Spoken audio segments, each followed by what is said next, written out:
You keep telling yourself, once I hit $100,000 a year, everything will be fine. But that number quietly becomes the trap that locks most people into the same financial life, just at a higher level. Daniel and Marcus both graduate at 25, both land jobs. Daniel earns $85,000. Marcus earns $60,000. Same city, same cost of living, same starting point, just slightly different income paths ahead. Daniel thinks, I'm almost at six figures, I deserve comfort. Marcus thinks, I need margin, not status. Small mindset difference, almost invisible, but it sets the direction for everything that follows. Daniel upgrades immediately. Nicer apartment, newer car, better furniture. Marcus stays modest, keeps his rent low, buys used, leaves space between what he earns and what he spends. Weeks turn into routines. Daniel's daily spending creeps up. Coffee, takeout, subscriptions. Marcus automates savings first, then spends what's left, not the other way around. Their lifestyles start to look different. Daniel looks successful on the outside. Marcus looks average, maybe even behind. But the difference isn't visible yet in their financial position. Daniel justifies everything. I work hard, I deserve this. Marcus delays gratification, not because it's easy, but because he understands what time can do with money.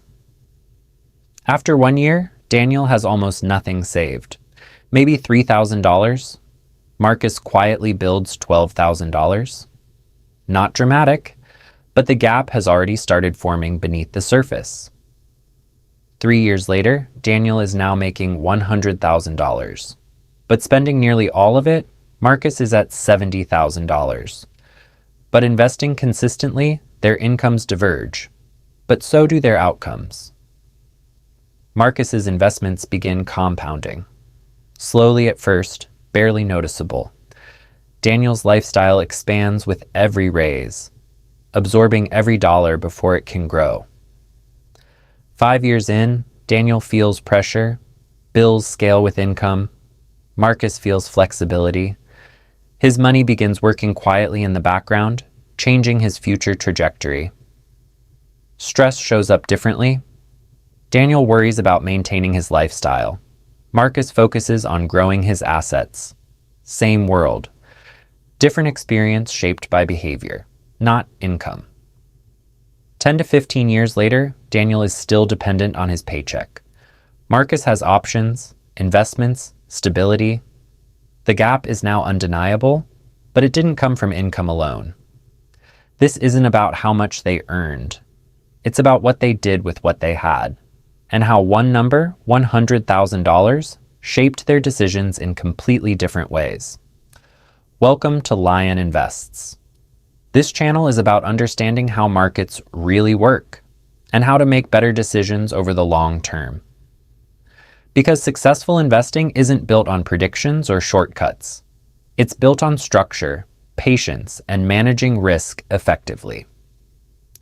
In this video, we're going to explore the $100,000 illusion that misleads almost everyone and break it down into something practical. The surface belief is simple. $100,000 a year equals financial security. It sounds like a milestone, a finish line, a number that should solve most problems automatically. Here's what most people don't realize. Income alone doesn't create wealth. It only creates the potential for wealth, and that potential is often wasted through behavior patterns. At first, this doesn't seem significant. Earning more feels like progress, and in many ways it is, but without structure, higher income often leads to higher expenses, not higher net worth. This is where lifestyle inflation quietly begins. Every raise justifies a new expense. Better housing, better car, better habits, until the increase disappears completely. Imagine earning $100,000 and spending $95,000. On paper, it looks successful, but in reality, you're building almost nothing for the future. Now compare that to earning $60,000 and saving $15,000. The difference isn't income, it's allocation. and allocation determines long-term outcomes. Over 1 year, the difference feels small. A few $1,000s saved or not saved doesn't seem life-changing, so most people ignore it. Over 5 years, that gap becomes meaningful. One person has built a foundation, the other has maintained a lifestyle, and those paths begin to separate. Over 10 to 20 years, this creates a completely different life, not because of luck, but because of repeated decisions made daily. Let's look at simple math. Saving $20 a day, about $7,300 a year, invested at 7% over 20 years, grows to over $300,000.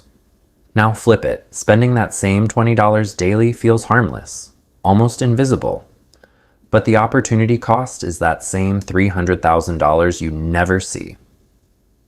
This is the hidden cost of the $100,000 illusion. It makes small expenses feel insignificant because the income feels large enough to absorb them. Psychologically, this is driven by present bias. We value immediate comfort more than future security, even when the trade-off is massive over time.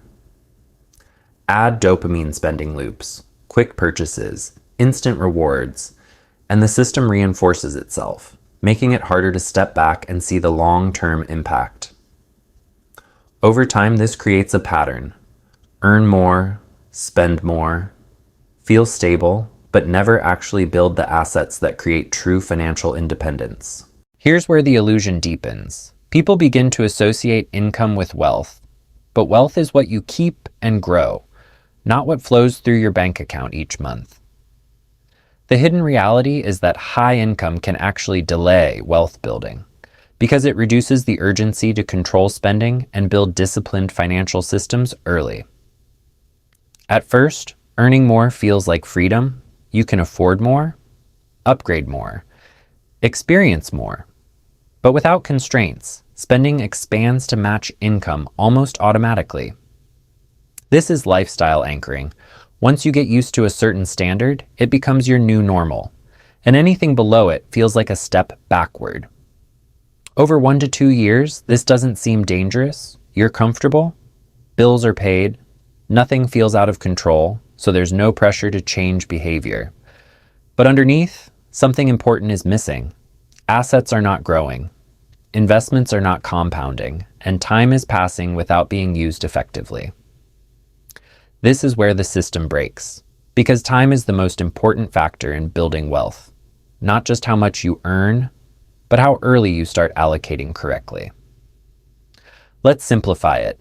Someone investing $10,000 a year starting at 25 will often outperform someone investing $20,000 a year starting at 35 because of compounding time. At first, this doesn't feel intuitive. Earning more later feels like it should catch up. But time amplifies early decisions far more than most people expect. Over 10 years, early contributions begin to multiply, not linearly, but exponentially, creating a curve that becomes harder to catch later. Meanwhile, the high earner without discipline keeps restarting. Every raise resets spending, preventing consistent investment growth from taking hold.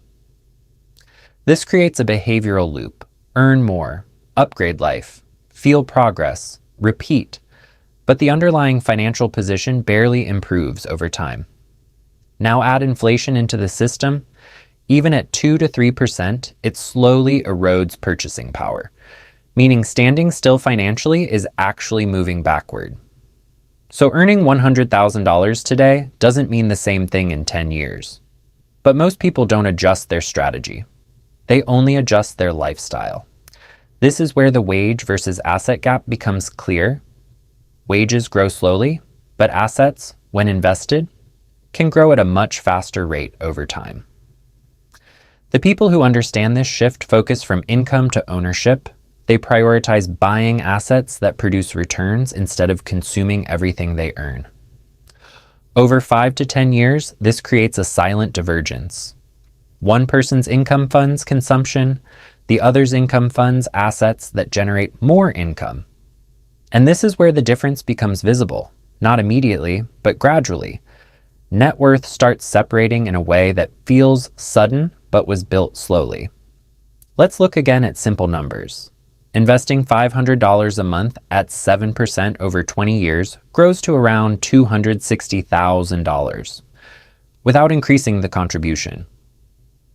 Increasing that to $1,000 a month doesn't just double the outcome, it accelerates the compounding curve, pushing the total far beyond simple expectations.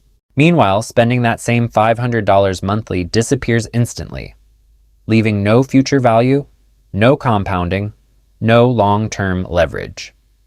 This is the opportunity cost most people never calculate because the loss is invisible. It's not money leaving, it's wealth that never gets created. Psychologically, social comparison makes this worse. People measure success by visible lifestyle, not invisible assets, reinforcing the wrong behaviors. So the $100,000 earner feels successful spending more, while the disciplined earner feels behind, even as their financial position improves quietly. Over 10 to 20 years, this flips completely. The spender must keep working to maintain life, while the investor gains flexibility, options, and control. This is where financial stress diverges. One depends on continuous income, the other depends on accumulated assets that reduce that dependency over time. And here's what most people don't realize. The illusion was never about the number itself.